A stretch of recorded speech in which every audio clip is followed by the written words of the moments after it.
we've been reasonable. We've made movement at that table, and we have come down. We have seen no movement on the city to go beyond 9%. They're trying to give 9% to everybody. They don't want to make any distinction between employees. The clerks start off at $746 a month.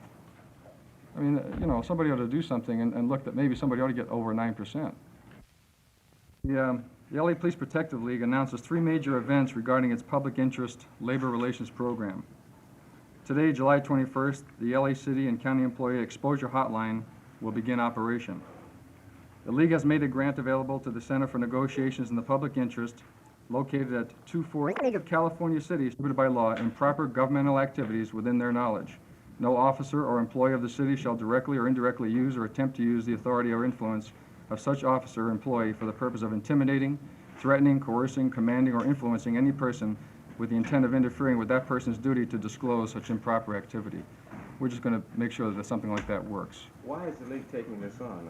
Under what authority or what concern would they be interested in this? Well, no one else seems to be doing it. And our whole approach is a public interest approach.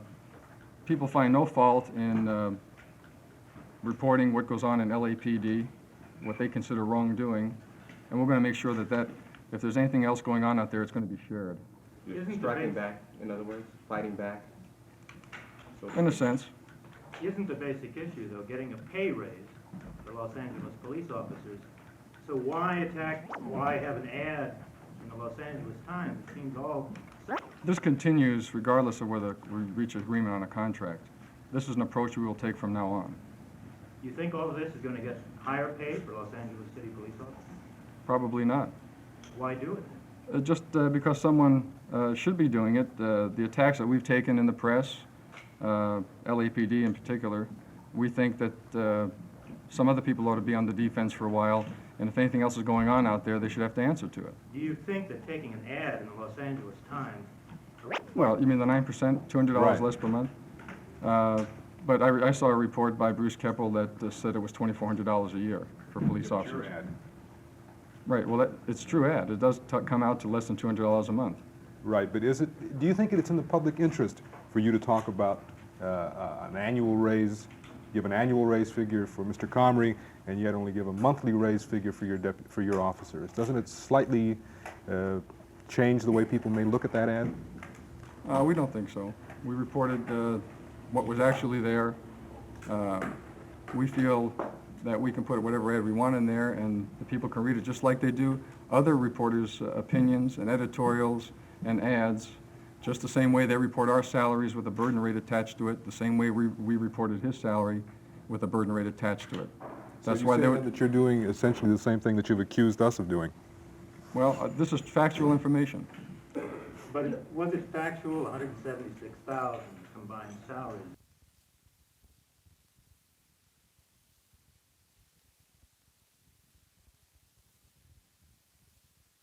About the cards. Okay, we'll try another way, but that was a way to get the word out without having guys put pressure by not being there. How much do you think this is actually going to influence the public more? Well, from what I understand, there are quite a few number of calls coming in to City Hall. Maybe they can't take all those calls. Maybe they're not that responsive to the public. And if they're not, then the people will do what they did with Prop 13 and take that decision away from those public officials. How much can the public actually influence the pay raise you hope to get? Public influence?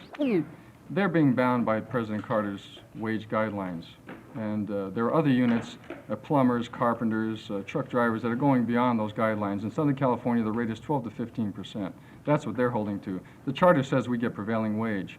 They saw fit to take the formula out of the city ordinance that used to give us that measurement of what we were supposed to get, and they want to play power bargaining at the table with salaries. This is what happens. Last year, the formula showed a 6.2%. We were willing to take 6.2%. We've always been willing to take what the formula showed.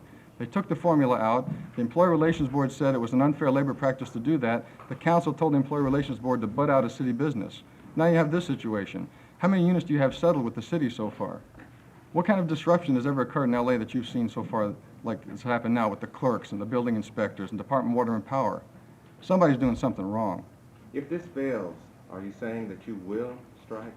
You're trying all these other things? I've made it perfectly clear that my position and the position of the board is we do not advocate strike or blue flu.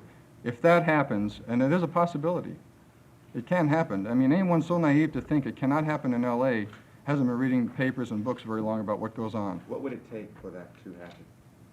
Continued frustration where the employees felt that the city was being unreasonable. Well, their mood is, of course, the longer it goes on, the more frustrated they become. It's going to take until July 29th to get a mediator in here to listen to both sides. They have agreed during those open membership meetings to go along with the decisions and the program that the Board of Directors saw fit to proceed with. When you say July 29th,